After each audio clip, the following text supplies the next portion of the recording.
right, welcome back. Again, I'm Pastor Craig and Navy Reserve Chaplain. I'm going through the book of 1 Peter, and today we're going to take a look at 1 Peter chapter 2, and we're going to pick up at verse 11, okay? And I enjoy reading longer passages of Scriptures. I think that sometimes we just take these little piecemeal, these little chunks out and read one sentence at a time, and it was meant as a letter. It was supposed to be read for everyone. So I'm going to read a slightly extended passage today, and hopefully it can hit your ears in a way that it hit the original very first audience when it came to them as a letter. So imagine yourself in the first century reading this letter, and in this section of the letter, Peter picks up and says, "Dear friends, I urge you as foreigners and exiles to keep away from fleshly desires that do battle against the soul, and maintain good conduct among the non-Christians, so that though they now malign you as wrongdoers, they may see your good deeds and glorify God when He appears. Be subject to every human institution for the Lord's sake, whether to a king as supreme or to governors, as those He commissions to punish wrongdoers, and praise those who do good. For God wants you to silence the ignorance of foolish people by doing good. Live as free people, not using your freedom as a pretext for evil, but as God's slaves. Honor all people, love the family of believers, fear God, honor the king. Slaves, be subject to your masters with reverence, not only to those who are good and gentle, but to those who are perverse. For this finds God's favor, if because of conscience towards God, someone endures hardship in suffering unjustly. For what credit is it if you sin and are mistreated and endure it? But if you do good and suffer and so endure, this finds favor with God. For to this you were called, since Christ also suffered for you, leaving an example for you to follow in His steps. He committed no sin, nor was deceit found in His mouth. When He was maligned, He did not answer back, and when He suffered, He threatened no retaliation, but committed Himself to God, who judges justly. He Himself bore our sins in His body on the tree, that we may cease from sinning and live for righteousness. By His wounds you were healed, for you were going astray like sheep, but now you have turned back to the shepherd and guardian of your souls." Okay, that was a long passage, but man, it was so good and so encouraging. Again, that was 1 Peter chapter 2, verses 13 through 25. And we are going to begin to unpack that concept. Again, recall that we are on the other side of where Peter started this letter in worship. He then talks about his 4 exhortations: hope, holy, love, and crave. And today we're going to pick up and cover a next segment and talk about reasonable compliance. Okay, up to this point, Peter has spoken of identity, that's being what you are. And now we shift to the other phrase, how God's people are to live godly lives. So 2 major principles are found here in this passage. Number 1, a Christian's allegiance to God in Christ does not exempt you from participating in society, including submission to proper worldly authority. And number 2, Christians must maintain their identity as God's holy people and consequently be prepared, if necessary, to suffer unjustly and without retaliation for holding to their convictions and values as followers of Jesus Christ. There's 2 theoretical tendencies of Christians in this situation. But again, before I jump into these two tendencies in resisting and standing up for your beliefs, I want you to hold those 2 things in tension. There's 2 things said in this passage. Number 1 is that we should be submissive to the worldly authority, and number 2, we should suffer if necessary when people malign and slander, maybe even persecute or martyr. There are 2 tensions here, both submit and resist. So on that resist note, there's two theoretical ways that I've seen Christians go. Some Christians may wish to resist either verbally or physically those who are unjustly lying about them and troubling the Christian community. If you can imagine in your head just in the last year or so, but you could easily take this back as long as you would like, past 250 years of our nation, and in the world at large, you could find this as well. Big court cases, groundbreaking moments, big watershed moments, huge court cases, counter-suing each other, being contentious. Think about Christians who are, just really being resistive. I don't mean following proper channels and legal means. I mean retaliating and defending to the point of ridiculousness. And there's, a situation that I'll mention here. I have a friend of mine who has been in China recently, and he was questioned by some of the Chinese authorities. And I asked him, I said, well, why didn't you bring that up publicly? And he said, for the sake of the gospel. The moments that I had with those people in front of me who were questioning me, I had the opportunity to share the gospel. And I certainly don't want to take away any opportunity that they have for a response to that. So there's that moment of, he had an option, he had the opportunity to really go public with the way he was treated, and he didn't do it. He didn't do it for the sake of the gospel. But he could have gone very resistive and very aggressively and retaliated. Alternatively, Christians, I think, have taken a passive stance, some Christians, by privatizing their Christian faith, publicly assimilating into their culture and becoming closet Christians, so to speak. Think of people who have withdrawn and pulled back from society. Back in the early Christian days, just in the second century, just a short span of time from Jesus walking on the earth, there were people hermits who withdrew into the desert. These are the desert fathers and mothers. They were pulling out of society. Today, modern examples, you might see Amish people who, to some degree, have pulled out of society.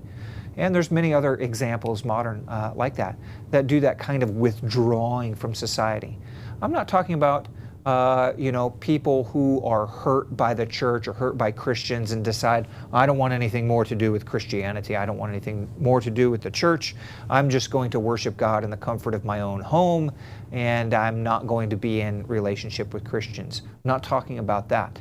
I'm talking about people who have decided passively to withdraw from the world, withdraw from society so far that they really have removed themselves from the equation.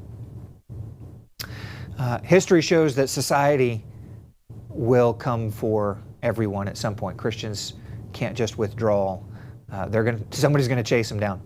But those are the two kind of ways that we can see that go, that real aggressive retaliation and resistance mode, and then we can also see a passive withdraw from society mode as well. And Peter addresses both of these tendencies, this resisting and the privatizing. He uses examples, uses the example of Jesus Christ to teach both, correct both tendencies in that resistance and retaliation, or that passive and retaliation kind of method. He says in verse 11, "Dear friends, I urge you as foreigners and exiles to keep away from fleshly desires that do battle against the soul, and maintain good conduct among non-Christians, so that though they now malign you as wrongdoers, they may see your good deeds and glorify God when He appears." Peter picks up on this analogy and draws his audience into the analogy of Abraham, actually. These same two words used in this resident alien, that's the words that I'm talking about. That's the analogy that he's drawing. He's picking up on a running theme that he's got kind of going through 1 Peter, this idea of a resident alien, and then he ties that to Abraham, and we can tie that to Abraham as well. Abraham goes and he's visiting a a foreign land that God calls him to. And he is there in this land of Canaan. And in the ancient world, foreigners did not have the obligation, nor did they didn't have the obligation to participate in the customs and practices of the host culture. So if you were a visitor or a foreigner, then you were not obligated to follow the customs and practices of the host culture. Nor did you have the privileges of the host culture's citizens. So you were a resident alien, you were a foreigner, a visiting, you were somebody just passing through. You didn't have to do what they did, but you also didn't get to have what they had. Your foreignness was very observable. And in that way, they were, guests, visitors, foreigners were allowed to preserve their own identity. Foreigners very often abstained out of their own volition, so sometimes they chose not to participate in the culture that they were visiting, but sometimes they were not allowed, they weren't entitled to participate in the customs of the host society. And as Christians, there's some things that we abstain from out of our commitment to God's ways. This may be observable in the world as foreign, as strange, as odd. This is, by most ways of thinking, we consider ourselves citizens of this country, and so it's kind of weird to think of ourselves as not participating in the customs of our culture, because this is our culture. But that's exactly what Peter is saying. He's saying you should consider yourself and think of yourself as a foreigner and not participate in the legal customs of your culture. This is precarious legal status that Peter's expecting them to live by. Christians are citizens of God's kingdom and therefore aliens in the pagan society that they were living in Asia Minor there. And so they should abstain from participating, or maybe the host culture would say, even if they are foreigners, that they're not even legally allowed to participate in some of the customs of their culture. For example, let me give this a modern context. In the Navy, I have traveled to many different foreign ports, and I've even been here in the United States expected in the culture of the Navy to participate in things that are very Navy, that you might consider stereotypical activities of a sailor. And especially having friendships and relationships and being a part of that tight-knit group on a submarine, there's some expected activity that you would engage in. Obviously, I'm talking about going to the bar and enjoying parties and stuff like that. And abstaining from those activities made it seem a little weird. It made me seem a little odd. At the same time, there were things about that I found totally able and possible to participate in. I love to go sightseeing. I had non-Christian friends who I was engaged with as we went around Scotland and as we went around London and as we went around Norway. I went with them and participated in the parts of that culture that I could participate in. There's also an expectation of somebody who comes in and has a pattern of speech in the Navy. Hopefully you understand what I'm saying. That's acceptable even by some Christian standards. That makes it feel like you're a foreigner or you're a stranger in a different culture. And I think 1 Peter is trying to say that's okay.